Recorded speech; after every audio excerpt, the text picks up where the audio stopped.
Welcome to our channel target for judiciary. आज हम chapter 2 classes of criminal court and offices यानी कि दंड न्यायालय और कार्यालय के गठन सेक्शन 6 to 20 यानी कि 6 से 20, जिसमें कि हम सेक्शन 6 to 17 कवर कर चुके हैं। Section 6 classes of criminal courts and judicial magistrate and executive magistrate, इन सभी टॉपिक्स को हम कवर कर चुके हैं। आज हम आगे देखते हैं सेक्शन 18 पब्लिक प्रोसिक्यूटर यानी कि लोक अभियोजक, सेक्शन 19 सहायक लोक अभियोजक और section 20 assistant directorate of prosecution यानी कि अभियोजन निदेशालय। ये 3 टॉपिक्स को देखते हैं। सेक्शन 18 पब्लिक प्रोसिक्यूटर यानी कि लोक अभियोजक कौन होता है। लोक अभियोजक को हम बीएनएसएस में कहाँ डिफाइन किया गया है। लोक अभियोजक यानी कि पब्लिक प्रोसिक्यूटर को सेक्शन 2V में डिफाइन किया गया है बीएनएसएस में। इससे पहले सीआरपीसी में सेक्शन 2U में डिफाइन था पब्लिक प्रोसिक्यूटर। और यदि हम डेफिनेशंस की बात करते हैं तो डेफिनेशन में कहा गया है कि लोक अभियोजक को सेक्शन 18 में जो कि कवर करता है, यानी कि जो सेक्शन 18 में मेंशन किया गया है वो हमारा पब्लिक प्रोसिक्यूटर होता है। आइए हम देखते हैं सेक्शन 2V यानी कि पब्लिक प्रोसिक्यूटर कौन होता है। सेक्शन 2V यानी कि हिंदी में बोलेंगे इसको लोक अभियोजक का क्या अर्थ है। लोक अभियोजक से धारा 18 के अधीन नियुक्त कोई व्यक्ति अभिप्रेत है, यानी जो सेक्शन 18 के अधीन अपॉइंट किया गया कोई व्यक्ति अभिप्रेत है और इसके अंतर्गत ऐसा कोई व्यक्ति भी जो लोक अभियोजक यानी कि पब्लिक प्रोसिक्यूटर के डायरेक्शन के अधीन यानी कि उसके निर्देशों के अधीन कार्य करने वाला कोई व्यक्ति भी है। यानी कि पब्लिक प्रोसिक्यूटर कौन है। पब्लिक प्रोसिक्यूटर जो सेक्शन 18 के तहत अपॉइंट होता है या जो लोक अभियोजक के डायरेक्शन के अधीन जो व्यक्ति कार्य करता है वो भी हमारा पब्लिक प्रोसिक्यूटर माना जाएगा सेक्शन 2V में। और ये सीआरपीसी में सेक्शन 2U में डिफाइन किया गया था।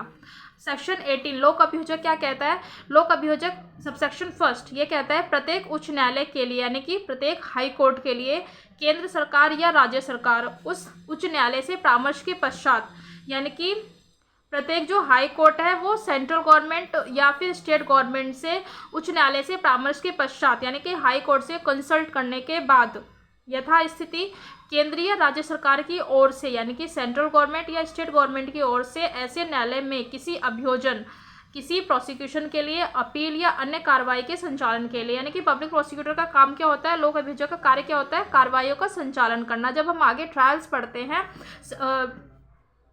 कोर्ट ऑफ सेशन का ट्रायल, मजिस्ट्रेट का ट्रायल, समरी ट्रायल, ये जब हम ट्रायल्स देखेंगे तब उसमें बताया गया कि कार्रवाई का संचालन किसके द्वारा किया जाता है। कार्रवाई का संचालन लोक अभियोजक के द्वारा किया जाता है। अभियोजन, अपील या अन्य कार्रवाई के संचालन के लिए एक लोक अभियोजक नियुक्त करेगी, यानी कि एक पब्लिक प्रोसिक्यूटर नियुक्त करेगी और एक या अधिक अपर लोक अभियोजक यानी कि एडिशनल अपर लोक अभियोजक यानी कि एडिशनल पब्लिक प्रोसिक्यूटर भी नियुक्त कर सकेगी।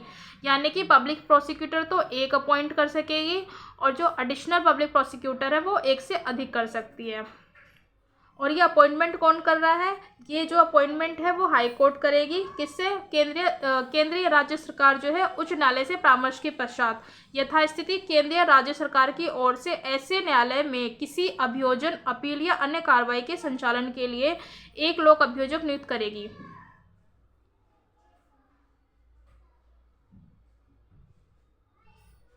यानी कि यहाँ पर अपॉइंटमेंट कौन कर रहा है। अपॉइंटमेंट जो है वो सेंट्रल या स्टेट गवर्नमेंट करती है। किस चीज़ के लिए। हाई कोर्ट के लिए। हाई कोर्ट के लिए करेगी और हाई कोर्ट से ही कंसल्ट करने के बाद किया जाएगा। और जो कि पब्लिक प्रोसिक्यूटर जो है केवल एक लोक अभियोजक होगा। और यदि हम एडिशनल पब्लिक प्रोसिक्यूटर की बात करें यानी कि अपर लोक अभियोजक की बात करें तो वहाँ पर एक से अधिक नियुक्त कर सकेगी। कौन करेगा। सेंट्रल या स्टेट गवर्नमेंट करेगा।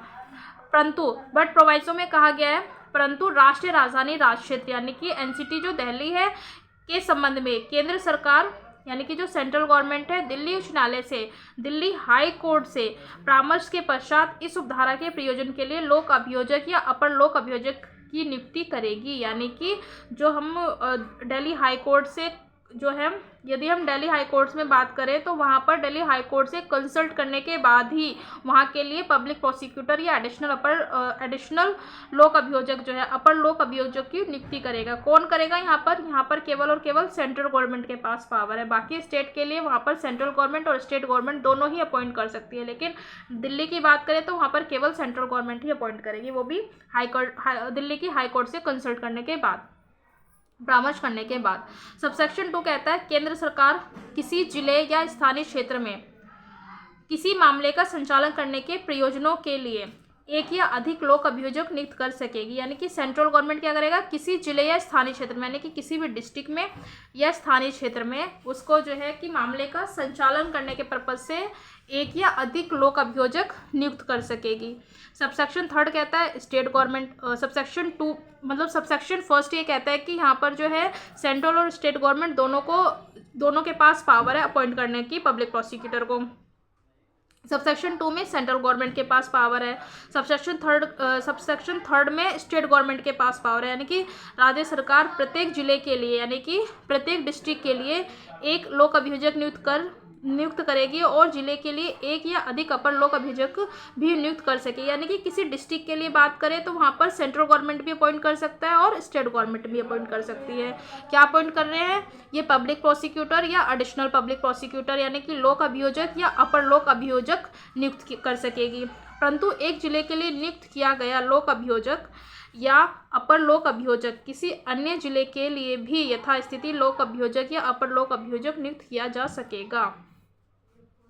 4th सबसेक्शन कहता है कि जिला मजिस्ट्रेट यानी कि डीएम जो है सेशन न्यायालय के परामर्श से ऐसे व्यक्तियों के नामों का एक पैनल तैयार करेगा। हालांकि जो लोक अभियोजक है पब्लिक प्रोसिक्यूटर की जो अपॉइंटमेंट हो रही है ये सभी स्टेट गवर्नमेंट के थ्रू एपीओ का आपने फॉर्म सुना होगा, असिस्टेंट पब्लिक प्रोसिक्यूटर का फॉर्म निकलता है जिसके थ्रू ये अपॉइंटमेंट फिल की जाती है। तो ये हो गया हमारा स्टेट गवर्नमेंट के पास पावर है। ऐसे ही सेंट्रल गवर्नमेंट के पास पावर है। अब ये है कि डीएम जो है कि कोर्ट ऑफ सेशन से कंसल्ट करने के बाद यानी कि परामर्श करने के बाद जो ऐसे व्यक्ति हैं उनके नामों का एक पैनल तैयार करेगा जो उसकी राय में, किसकी राय में, डीएम की राय में उस जिले के लिए लोक अभियोजक या अपर लोक अभियोजक नियुक्त किए जाने के योग्य है। यानी कि अभी तक हमने पढ़ा कि पब्लिक प्रोसिक्यूटर को कौन कौन अपॉइंट कर रहा है, सेंट्रल गवर्नमेंट, स्टेट गवर्नमेंट और अब डीएम भी अपॉइंट कर सकता है। डीएम कैसे अपॉइंट करेगा, एक नामों के उनके एक पैनल तैयार करेगा और पैनल में से जो योग्य व्यक्ति होंगे उनमें से लोक अभियोजक या अपर लोक अभियोजक नियुक्त किया जाएगा। सबसेक्शन 5 कहता है कोई व्यक्ति यानी कि कोई पर्सन राज्य सरकार द्वारा जिले के लिए लोक अभियोजक या अपर लोक अभियोजक तब तक नियुक्त नहीं किया जाएगा। यानी कि कोई व्यक्ति राज्य सरकार द्वारा यानी कि स्टेट गवर्नमेंट द्वारा कोई भी व्यक्ति जो है जिले के लिए असिस्टेंट प्रोसिक्यूशन यानी कि लोक अभियोजक या अपर लोक अभियोजक तब तक नियुक्त नहीं किया जाएगा जब तक कि उसका नाम उपधारा 4 के अधीन जिला मजिस्ट्रेट द्वारा तैयार किए गए नामों के पैनल में ना हो। यानी कि पब्लिक प्रोसिक्यूटर की अपॉइंटमेंट कौन कौन कर सकता है, अभी तक हमने पढ़ा सेंट्रल गवर्नमेंट के पास पावर है, स्टेट गवर्नमेंट के पास पावर है और 4th में डीएम के पास पावर है जो कि एक पैनल तैयार करके पब्लिक प्रोसिक्यूटर की अपॉइंटमेंट किया जाता है। और जब स्टेट गवर्नमेंट की बात करते हैं तो स्टेट गवर्नमेंट जब अपॉइंट कर रही है तो स्टेट गवर्नमेंट में अपॉइंटमेंट में केवल वही व्यक्ति आ सकते हैं जो डीएम की पैनल तैयार किया गया है और पैनल में जिन व्यक्तियों का नाम है केवल वही व्यक्ति जो है स्टेट गवर्नमेंट द्वारा अपॉइंट किए जा सकते हैं। सबसेक्शन 6 कहता है कि उपधारा 5 में किसी बात के होते हुए भी जहां किसी राज्य में जहां किसी भी स्टेट में अभियोजन अधिकारियों का नियमित कैडर है यानी कि जहां पब्लिक प्रोसिक्यूटर का रेगुलर बेस पे जो है उनका कैडर है वहां राज्य सरकार ऐसा कैडर गठित करने वाले व्यक्तियों में से ही लोक अभियोजक या अपर लोक अभियोजक नियुक्त करेगी। यानी कि उपधारा 5 उपधारा क्या कहता है 5th की स्टेट गवर्नमेंट जो है राज्य सरकार द्वारा जिले के लिए लोक अभियोजक या अपर लोक अभियोजक तब तक नियुक्त नहीं किया जाएगा जब तक कि उसका नाम उपधारा 4 के अधीन जिला मजिस्ट्रेट द्वारा तैयार किए गए नामों के पैनल में ना हो। यानी कि स्टेट गवर्नमेंट जब भी असिस्टेंट पब्लिक प्रोसिक्यूटर या एडिशनल पब्लिक प्रोसिक्यूटर को अपॉइंट कर रही है तो वो उन्हीं व्यक्तियों में से कर सकेगी जो कि डीएम के नामों के अंतर्गत आते हैं। सबसेक्शन 6 ये कहता है कि जहाँ पर एक रेगुलर बेस पर कैडर तैयार किया जाता है यानी कि नियमित कैडर तैयार किया जाता है तो वहाँ पर जो डीएम के नामों का जो पैनल तैयार किया जाता है उनमें से व्यक्ति को जरूरी नहीं है कि उन्हीं व्यक्तियों को ही अपॉइंट किया जाए।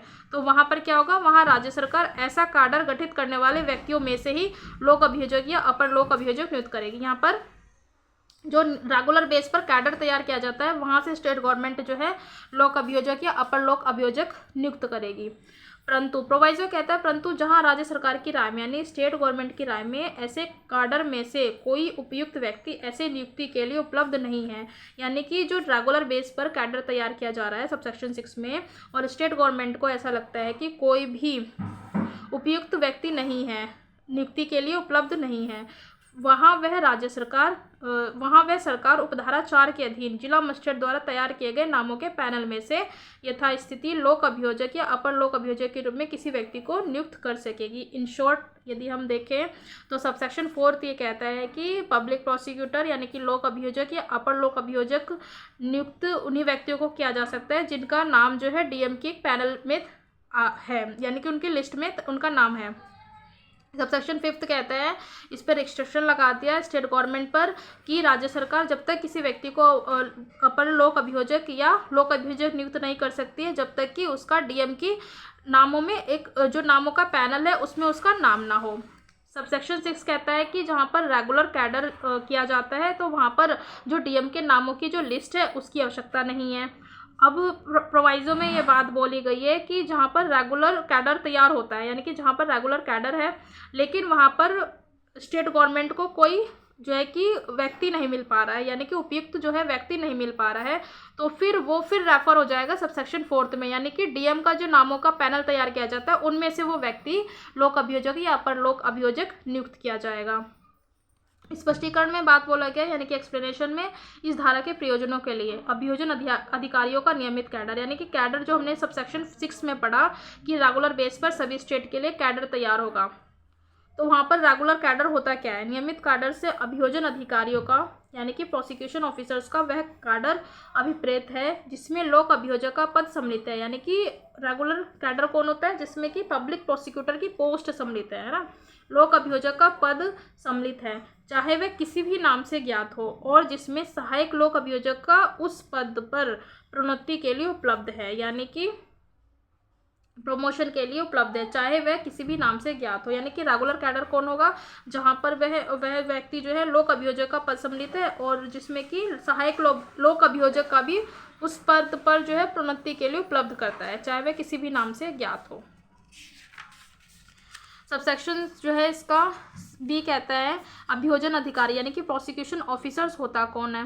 प्रोसिक्यूशन ऑफिसर यानी कि अभियोजन अधिकारी से इस संहिता के अधीन लोक अभियोजक यानी कि पब्लिक प्रोसिक्यूटर या स्पेशल पब्लिक प्रोसिक्यूटर यानी कि विशेष लोक अभियोजक या फिर अपर लोक अभियोजक या सहायक लोक अभियोजक के कृत्यों का पालन करने के लिए नियुक्त किया गया व्यक्ति अभिप्रेत है चाहे वह किसी भी नाम से ज्ञात हो। यानी कि प्रोसिक्यूशन ऑफिसर्स कौन माना जाएगा? प्रोसिक्यूशन ऑफिसर वह व्यक्ति माना जाएगा जो चाहे कि पब्लिक प्रोसिक्यूटर हो या स्पेशल पब्लिक प्रोसिक्यूटर हो या एडिशनल पब्लिक प्रोसिक्यूटर हो या सहायक असिस्टेंट पब्लिक प्रोसिक्यूटर हो, चाहे उनके नाम किसी भी नाम से वो ज्ञात हो, वो सब क्या माने जाएंगे? अभियोजन अधिकारी यानी कि प्रोसिक्यूशन ऑफिसर्स माने जाएंगे। सबसेक्शन 7 कहता है कोई व्यक्ति उपधारा 1 या उपधारा 2 उपधारा 3 या उपधारा 6 के अधीन लोक अभियोजक या अपर लोक अभियोजक नियुक्त किए जाने का, यानी कि लोक अभियोजक यानी कि पब्लिक प्रोसिक्यूटर या एडिशनल पब्लिक प्रोसिक्यूटर नियुक्त किए जाने का पात्र तभी होगा जब वह कम से कम 7 वर्ष तक का अधिवक्ता के रूप में विधि व्यवसाय करता हो। कम से कम 7 वर्ष तक अधिवक्ता के रूप में, यानी कि 7 ईयर का जब उसके पास प्रैक्टिस हो, यानी कम से कम 7 वर्ष तक अधिवक्ता के रूप में एज एन एडवोकेट उसने प्रैक्टिस किया हो, 7 वर्ष तक अधिवक्ता के रूप में विधि व्यवसाय करता हो। सबसेक्शन फर्स्ट क्या कहता है कि असिस्टेंट पब्लिक प्रोसिक्यूटर को अपॉइंट करने की पावर किसके पास है? सेंट्रल और स्टेट गवर्नमेंट के पास पावर है। और सेकंड में किसके पास है? सेकंड में केवल और केवल जो है कि सेंट्रल गवर्नमेंट के पास पावर है, और थर्ड में केवल स्टेट गवर्नमेंट के पास पावर है, और सिक्स में हम जहाँ पर उस स्टेट की बात करते हैं जहाँ पर नियमित रेगुलर बेस पर कैडर तैयार किया जाता है। इन सभी व्यक्तियों को अपॉइंट होने के लिए एलिजिबिलिटी है कि 7 साल तक का एज एन एडवोकेट जो है उन्हें एक्सपीरियंस हो, जिन्होंने 7 वर्ष तक कम से कम अधिवक्ता के रूप में विधि व्यवसाय किया हो। सबसेक्शन 8 कहता है केंद्र सरकार यानी कि सेंट्रल गवर्नमेंट या राज्य सरकार किसी मामले या किसी वर्ग के मामलों के प्रयोजन के लिए किसी व्यक्ति को जो अधिवक्ता के रूप में कम से कम 10 वर्ष तक विधि व्यवसाय करता हो, यानी कि 10 साल तक जिसे जो है विधि व्यवसाय करता हो, वह जो है व्यक्ति विशेष लोक अभियोजक नियुक्त कर सकेगी। यानी कि स्पेशल पब्लिक प्रोसिक्यूटर को कौन अपॉइंट कर रहा है? वो सेंट्रल या स्टेट गवर्नमेंट अपॉइंट करेगी। और विशेष लोक अभियोजक किसको नियुक्त किया जा सकता है? जिसको कि 10 साल का एक्सपीरियंस हो, 10 वर्ष तक जिसने कि विधि व्यवसाय किया हो। और लोक अभियोजक किसे नियुक्त किया जा सकता है? पब्लिक प्रोसिक्यूटर लोक अभियोजक के लिए 7 साल तक का एक्सपीरियंस मांगता है, और विशेष लोक अभियोजक के लिए 10 वर्ष तक का एक्सपीरियंस है। दोनों की अपॉइंटिंग अथॉरिटी कौन है? वही सेंट्रल और स्टेट गवर्नमेंट है। परंतु न्यायालय इस उपधारा के अधीन पीड़ित को अभियोजन की सहायता करने के लिए अपनी पसंद का अधिवक्ता रखने के लिए अनुज्ञात कर सकेगा। अपनी चॉइस के एडवोकेट भी रखा जा सकता है, ना कि पब्लिक प्रोसिक्यूटर के साथ साथ अपने चॉइस का एडवोकेट भी जो विक्टिम पर्सन है वो रख सकता है। सबसेक्शन 9 कहता है उपधारा 7 और उपधारा 8 के प्रयोजनों के लिए वह अवधि जिसके दौरान किसी व्यक्ति ने अधिवक्ता के रूप में विधि व्यवसाय किया हो, यानी कि एडवोकेट के रूप में उसने विधि व्यवसाय किया है, या लोक अभियोजक या अपर लोक अभियोजक या सहायक लोक अभियोजक यानी कि public prosecutor, additional public prosecutor या असिस्टेंट पब्लिक प्रोसिक्यूटर या अन्य अभियोजन अधिकारी के रूप में, चाहे वह किसी भी नाम से ज्ञात हो, सेवा किया है, यानी कि किसी भी नाम से उसका नाम हो, उसने जो है सर्विस किया हो, चाहे इस संहिता के प्रारंभ के पहले या पश्चात, यानी कि BNSS के लागू होने से पहले किया हो या उसके बाद किया हो। यह समझा जाएगा कि वह ऐसी अवधि है जिसके दौरान ऐसे व्यक्ति ने अधिवक्ता के रूप में विधि व्यवसाय किया है, यानी कि जो ऐसा एडवोकेट जो कि असिस्टेंट या एडिशनल या अन्य प्रोसिक्यूशन के रूप में अपॉइंट किया जाना है, वह व्यक्ति चाहे BNSS के लागू होने से पहले हो या बाद में, वो सारी ही प्रैक्टिस उसका काउंट होगा। ये हमने पढ़ा सेक्शन 18 यानी कि अभियोजन अधिकारी। सेक्शन 19 देखते हैं सहायक अभियोजन अधिकारी, सहायक लोक अभियोजक यानी कि असिस्टेंट पब्लिक प्रोसिक्यूटर। सेक्शन 19 कहता है राज्य सरकार प्रत्येक जिले में मजिस्ट्रेटों के न्यायालय में, यानी कि मजिस्ट्रेटों के न्यायालय में अभियोजन का संचालन करने के लिए एक या अधिक सहायक लोक अभियोजक नियुक्त करेगी। यानी कि अभी तक हमने पढ़ा जो सेक्शन 18 था वो पढ़ता है हम लोक अभियोजक की अपॉइंटमेंट की जरूरत कहाँ पड़ी, हमें हाई कोर्ट में पड़ी है। हाई कोर्ट में भी कौन अपॉइंट कर रहा है, सेंट्रल और स्टेट गवर्नमेंट कर रही है, उसमें कुछ रिस्ट्रिक्शंस दी हुई है। और सेक्शन 19 में कौन अपॉइंट कर रहा है, केवल और केवल स्टेट गवर्नमेंट कर रही है। किन मजिस्ट्रेटों के न्यायालय में, केवल और केवल मजिस्ट्रेट के न्यायालय में, प्रत्येक जिले में मजिस्ट्रेटों के न्यायालय में प्रोसिक्यूशन का संचालन करने के लिए एक या अधिक जो है लोक अभियोजक नियुक्त कर सकेगी। कौन कर रहा है, स्टेट गवर्नमेंट कर रहा है सबसेक्शन 1 में।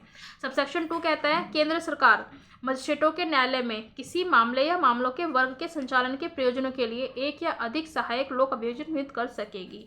यानी कि जो सेंट्रल गवर्नमेंट है वो भी मजिस्ट्रेटों के न्यायालय में एक या किसी वर्ग के या वर्गों के संचालन के लिए एक या अधिक जो है असिस्टेंट पब्लिक प्रोसिक्यूटर नियुक्त कर सकेगी। यानी कि सेक्शन 19 पढ़ा हमने सहायक लोक अभियोजक की अपॉइंटमेंट जो है वो मजिस्ट्रेटों के न्यायालय के लिए किया जाता है। और कौन करेगा, सबसेक्शन 1 में स्टेट गवर्नमेंट कर रही है और सबसेक्शन 2 में सेंट्रल गवर्नमेंट कर रही है।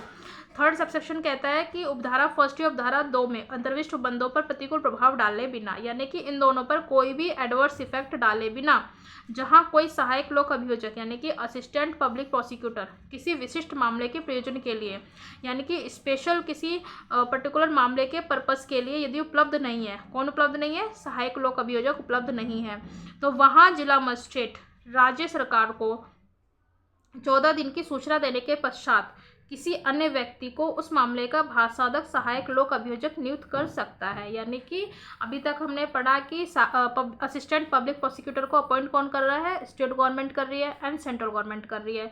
लेकिन यदि इन केस जो असिस्टेंट पब्लिक प्रोसिक्यूटर है किसी विशिष्ट मामले के पर्पस के लिए यदि वो उपलब्ध नहीं है, तो वहाँ पर क्या होगा, वहाँ पर जो है डीएम जो है जिला मजिस्ट्रेट जो है स्टेट गवर्नमेंट को इन्फॉर्मेशन देगा, 14 दिनों की इन्फॉर्मेशन देगा। उसके बाद डीएम जो है असिस्टेंट जो है सहायक लोक अभियोजक असिस्टेंट पब्लिक प्रोसिक्यूटर अपॉइंट कर सकती है। कब है, कंडीशन क्या है उसकी, वो है कि राज्य सरकार को 14 दिन की पहले उसे सूचना देनी होगी, उसके बाद ही डीएम अपॉइंट कर सकता है। ये 14 दिन वाली जो कंडीशंस हैं ये सीआरपीसी में नहीं था, ये न्यू ऐड किया गया है। परंतु कोई पुलिस अधिकारी यानी कि कोई भी पुलिस अधिकारी सहायक लोक अभियोजक के रूप में नियुक्त किए जाने के लिए पात्र नहीं होगा। यानी कि कोई भी पुलिस ऑफिसर जो है वो असिस्टेंट पब्लिक प्रोसिक्यूटर के रूप में एलिजिबल नहीं होगा। यानी किसी भी पुलिस ऑफिसर्स को असिस्टेंट पब्लिक प्रोसिक्यूटर अपॉइंट नहीं किया जा सकता है। कौन कहता है कि यदि उसने उस अपराध के अन्वेषण में कोई भाग लिया, यदि उसने उस जो ऑफेंस हुआ उसके इन्वेस्टिगेशन में भाग लिया हो, या जिसके संबंध में अभियुक्त अभियोजित किया जा रहा है, यानी कि या तो उसने इसके इन्वेस्टिगेशन में भाग लिया हो या उस संबंध में जिसमें अभियुक्त जो है अभियोजित किया जा रहा है, यदि वह निरीक्षक की पंक्ति से नीचे का है। यानी कि किसी भी पुलिस ऑफिसर जो है परंतु कोई पुलिस अधिकारी सहायक लोक अभियोजक के रूप में नियुक्त किए जाने के लिए पात्र नहीं होगा। यानी कि पुलिस ऑफिसर जो है, यदि उस पुलिस ऑफिसर ने उस पर्टिकुलर मामले में इन्वेस्टिगेशन किया हो या अभियुक्त से जो है किसी भी रूप में जिसके संबंध में अभियुक्त अभियोजित किया जा रहा है, यानी कि जिसके संबंध में अक्यूज जो है प्रोसिक्यूशन चल रहा है, उस मामले में उस पर्टिकुलर पुलिस ऑफिसर ने इन्वेस्टिगेशन किया हो या यदि वह इंस्पेक्टर की रैंक से नीचे का व्यक्ति है, तो ऐसे पुलिस अधिकारी को सहायक लोक अभियोजक जो है नियुक्त नहीं किया जा सकता।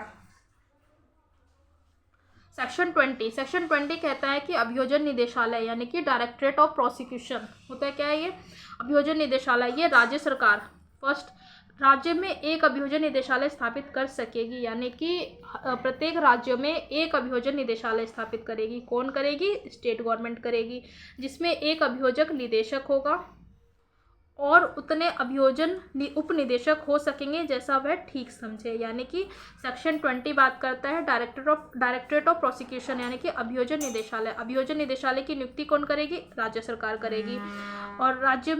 और प्रत्येक राज्य में एक अभियोजन निदेशालय होगा और उसमें जो डायरेक्टर होंगे यानी कि एक अभियोजन निदेशक होंगे और उतने जितने की स्टेट गवर्नमेंट उचित समझे उतने जो है वो उप निदेशक नियुक्त कर सकेगी। इसका सबसेक्शन ख कहता है प्रत्येक जिले के यानी कि प्रत्येक डिस्ट्रिक्ट के जिला अभियोजन के निदेशालय में उतने अभियोजन उप निदेशक और अभियोजन सहायक निदेशक हो सकेंगे जैसा वह ठीक समझे। यानी कि जैसा भी प्रत्येक डिस्ट्रिक्ट के लिए जिला अभियोजन निदेशालय में जितने भी उप निदेशक यानी कि सब डायरेक्टर और अभियोजन सहायक निदेशक हो सकेंगे जैसा वह ठीक समझे। यानी कि जैसा भी स्टेट गवर्नमेंट को लगता है उतने वो अपॉइंट कर सकता है।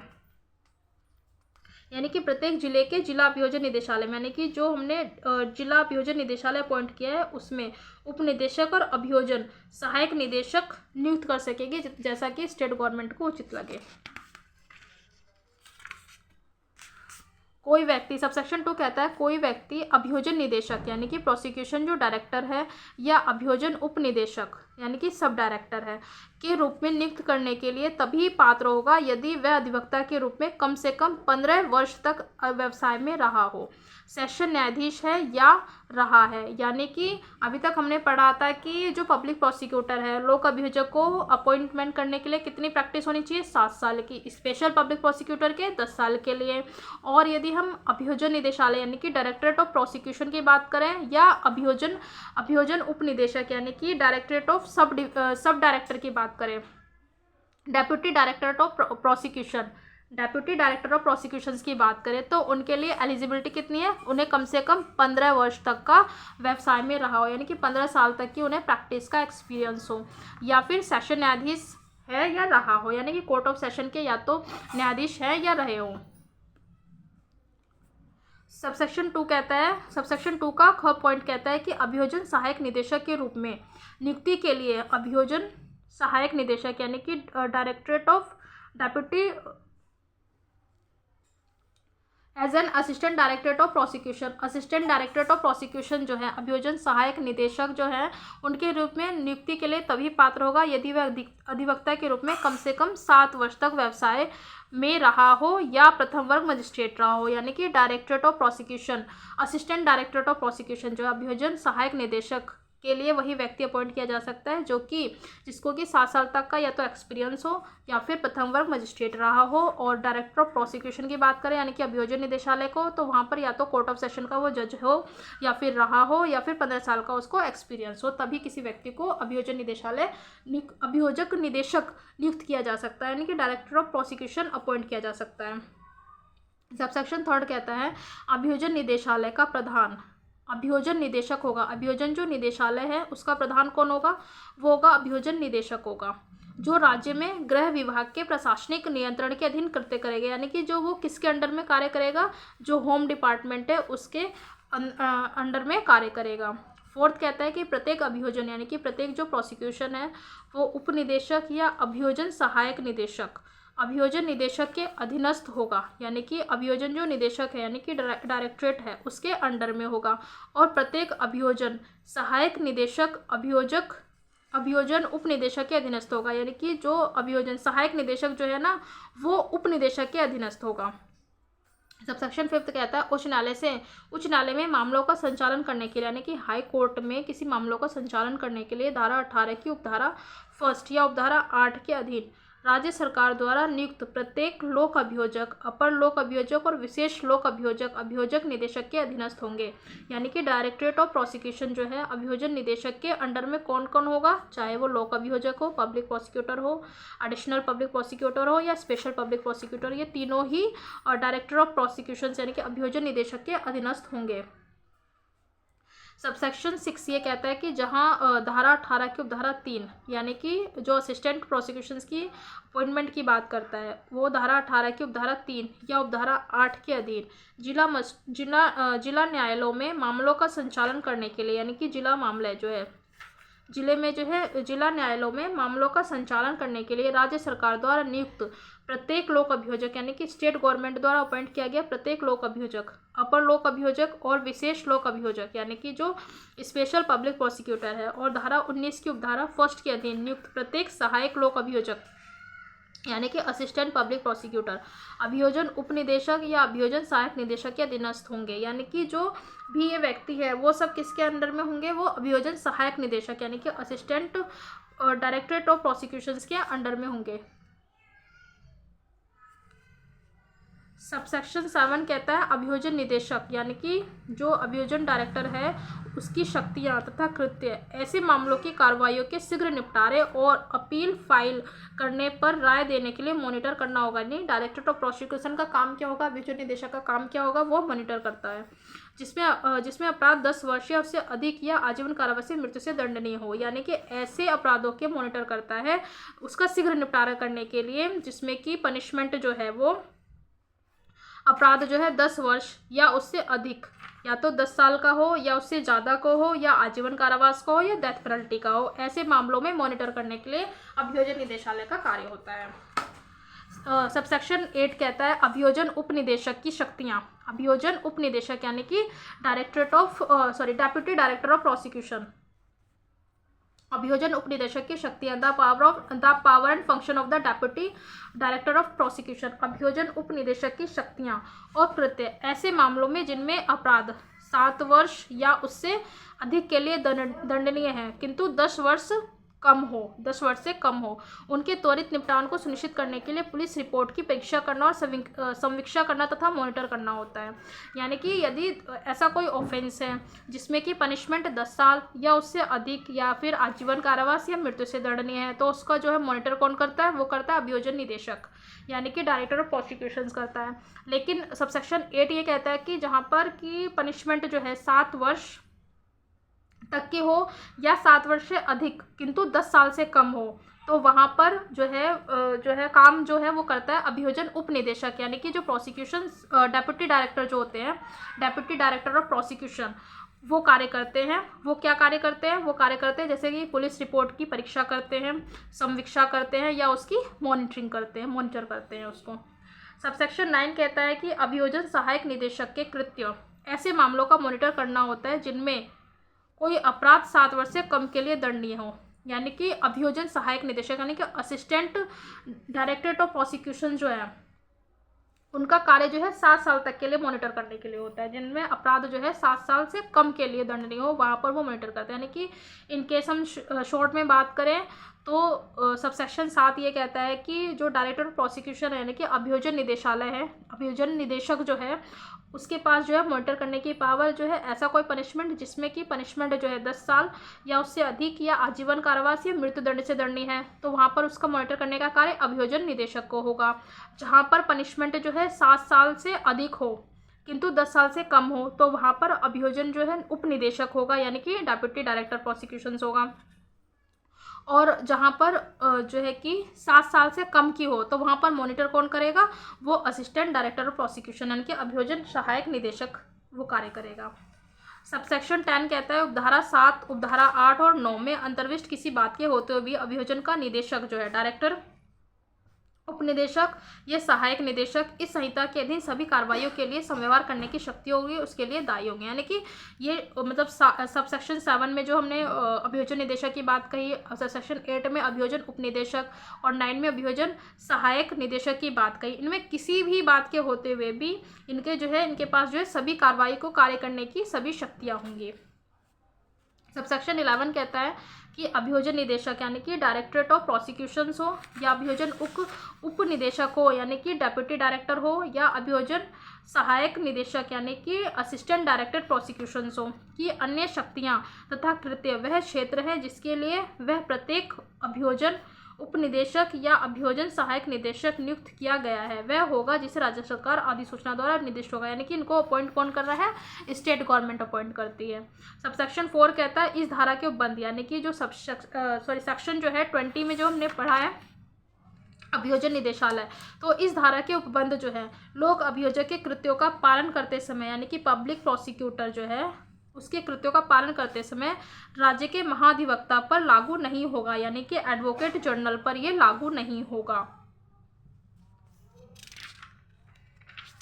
आज के लिए थैंक यू। आपको अच्छा लगा तो please like share and subscribe. Thank you.